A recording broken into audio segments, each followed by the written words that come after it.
Salut à toi, j'espère que tu vas bien et que ton début de semaine se passe bien, que tu sois en vacances ou pas, peu importe. Moi tu vois que je commence la semaine de manière un petit peu choc avec ce titre. Alors je te préviens tout de suite, si t'es développeur, ne t'en va pas ou ne mets pas tout de suite de dislike, je vais t'expliquer pourquoi ce titre et voilà, enfin je vais t'expliquer ma pensée derrière ce titre surtout. Et si t'es pas développeur, ça risque de t'intéresser quand même, donc reste jusqu'au bout. Voilà, moi c'est un constat que j'ai fait en parlant avec pas mal de monde régulièrement, pas mal de développeurs. J'ai l'impression que voilà, il y a une situation un petit peu particulière pour les développeurs et qu'il faut pas forcément englober tous les freelances dans cette situation-là, qui est un petit peu une situation de pourri gâté. Les développeurs ont vraiment une grande chance, en tout cas actuellement. Bref, je vais t'expliquer pourquoi dans quelques secondes. Juste avant, je t'invite à mettre un gros pouce bleu et à t'abonner à la chaîne si c'est pas déjà fait. Tu peux aussi cliquer sur la cloche si tu es abonné pour recevoir une notification lorsque je sors une vidéo, parce qu'il y a pas mal de gens qui ratent des vidéos parce qu'ils n'ont pas cliqué sur cette cloche de notification. Bref, je te parle de tout ça d'ici quelques secondes. À tout de suite.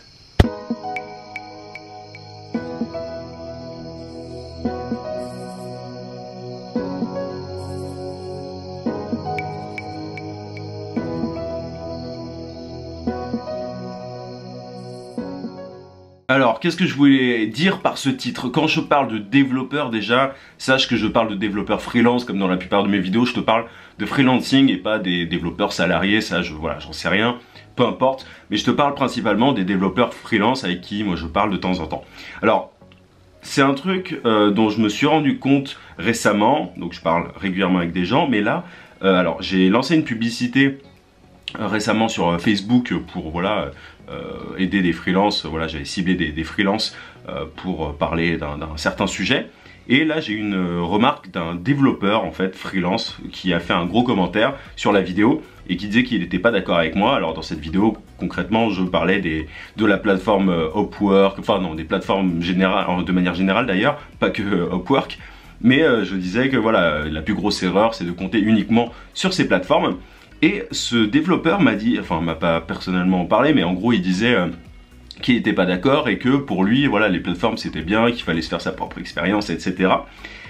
Donc voilà, bon, c'était quelqu'un pour qui les plateformes pour freelance marchaient bien. Ça, moi j'ai toujours dit que ça arrivait, mais qu'il y avait quand même une grande partie des personnes qui ne trouvaient pas de clients grâce à ces plateformes.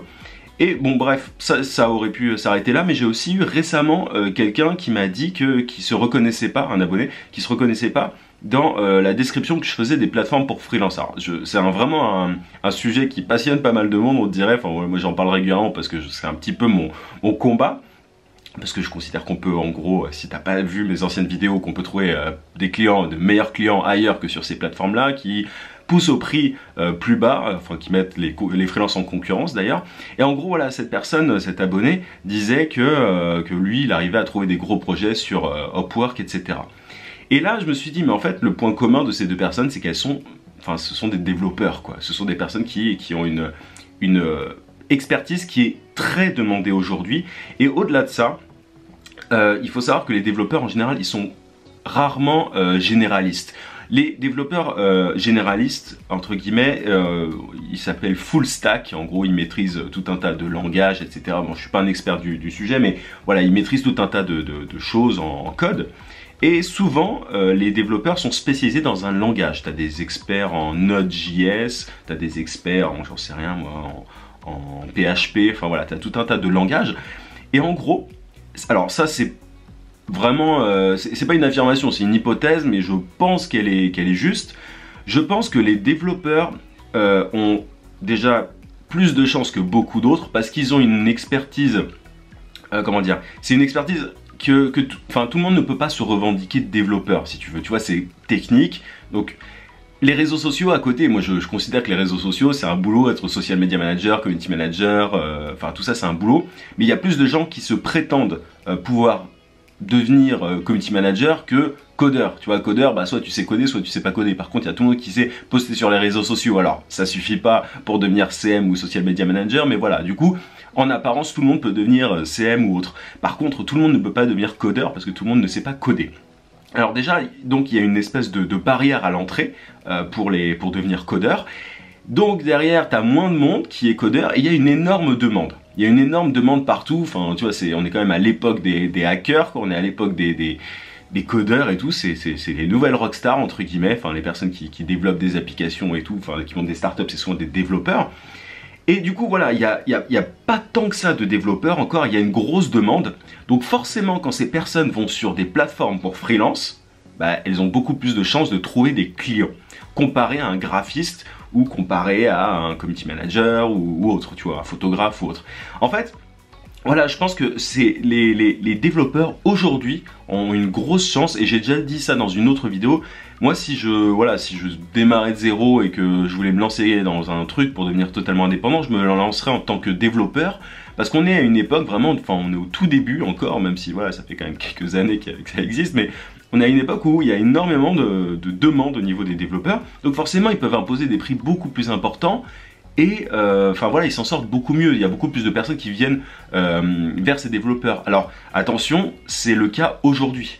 Ça ne sera pas forcément le cas dans 5 ans. Ça, il faut le savoir. Aujourd'hui, ils profitent, voilà, il y a pas mal de développeurs freelance déjà, mais pas autant que dans d'autres domaines, et du coup ils profitent de ça, c'est-à-dire, mais ils ont totalement raison, et je rêverais d'être dans cette situation-là, hein. Comprends-moi, il faut pas que tu vois cette vidéo comme une critique, le fait d'être pourri gâté c'est génial quand t'es freelance, c'est-à-dire que t'as pas beaucoup de concurrence, et du coup t'as une espèce de boulevard en face de toi. C'est différent pour les photographes, c'est différent pour le community manager et tout, il y a énormément de photographes, c'est vraiment, c'est le contre-exemple, mais c'est aussi pour ça qu'il faut se spécialiser.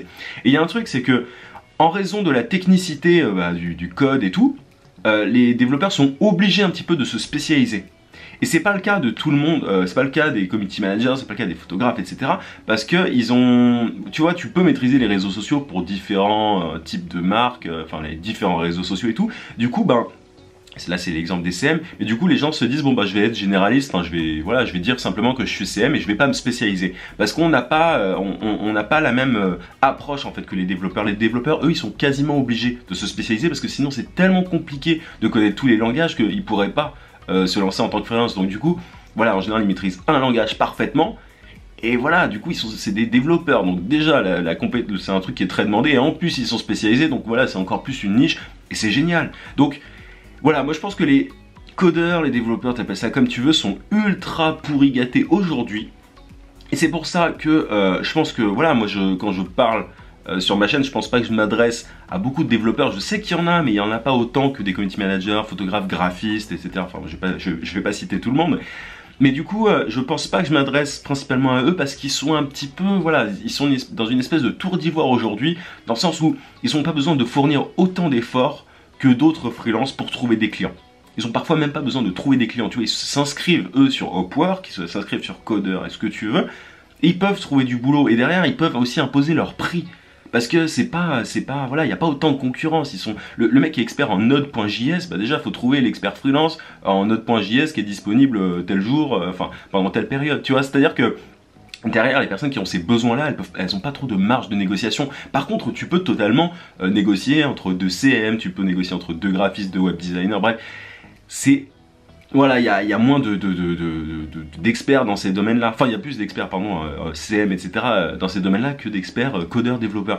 Donc, ce que j'ai envie de dire aux développeurs, c'est peut-être ton cas, hein, j'ai envie de dire, profites-en, profites-en un max, mais ça t'empêche pas de te former pour trouver des clients et te former sur le côté marketing du freelancing parce que aujourd'hui c'est une situation, c'est vachement bien, tu vois, d'être codeur développeur, mais je pense que dans 5 ans il y en aura forcément plus et il y aura plus de concurrence, etc. Les réseaux sociaux ça n'existe pas depuis non plus 40 ans, tu vois, du coup, et pourtant il y a déjà pas mal de concurrence aujourd'hui. Donc je pense que les mecs qui me disent, ou les mecs ou les filles, peu importe, mais qui me disent oui, tu dis n'importe quoi sur les plateformes pour freelance, moi je trouve plein de clients à 5000 balles machin.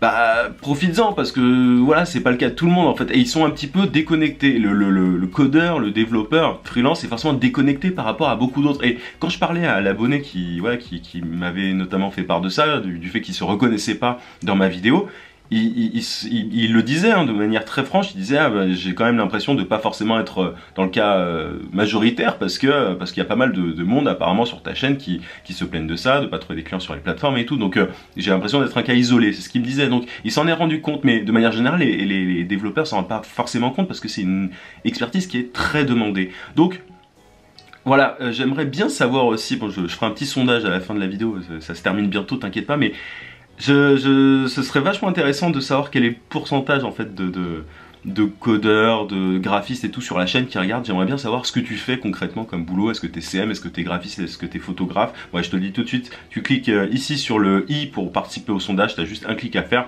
pour me dire ce que t'es et ça me permettra un petit peu de voir, tu vois, c'est quand même vachement intéressant, ça me permet de mieux adapter mes vidéos et d'aider concrètement. Mais voilà, pour moi les codeurs, développeurs, c'est un cas à part, mais ça empêche pas voilà, de se former et de commencer à chercher des clients par soi-même. Parce que, alors oui, effectivement, ils peuvent trouver des clients sur les plateformes, mais je suis persuadé qu'ils pourraient trouver des clients, mais qui paieraient encore plus cher s'ils sortaient des plateformes.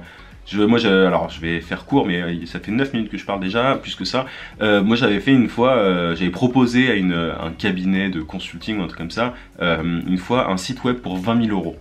Et j'avais proposé derrière de faire de la sous-traitance, en gros de faire travailler un de mes amis et tout, et on partageait la somme, 20 000 euros. Ok, ça fait beaucoup d'argent, mais c'est quelque chose qui est faisable. Alors c'était très spécifique et tout, bon je ne veux pas rentrer dans le détail, mais c'est différent de 5 000 euros, tu vois, c'est 4 fois le prix enfin, c'est 4 fois 5 000 euros, 20 000 euros, tu vois, donc voilà, ce que j'ai envie de dire c'est profite de ta chance actuelle si t'es développeur, mais ne t'endors pas non plus parce que le marché va très vite et tu risquerais d'être en concurrence avec énormément de monde. Tu sais, t'as l'école 42, t'as tout un tas de gens qui sont en train de se former pour devenir développeur. Donc voilà, je pense qu'il y aura de plus en plus de concurrence au fur et à mesure, donc forme-toi aujourd'hui pour trouver des clients plus tard. Bref, n'oublie pas, t'as le sondage juste en haut sur le i. Tu cliques sur un bouton, c'est très simple et ça m'aide vraiment à faire des vidéos encore plus pertinentes pour toi. Et si tu as envie de trouver des clients rapidement en freelance, tu as ma formation vidéo gratuite que tu peux recevoir. Il y a le lien qui est en description. C'est très simple, je te laisse regarder ça. Bref, je te dis à demain 18 h comme d'habitude. En attendant, n'oublie pas, vie sans limite. À plus.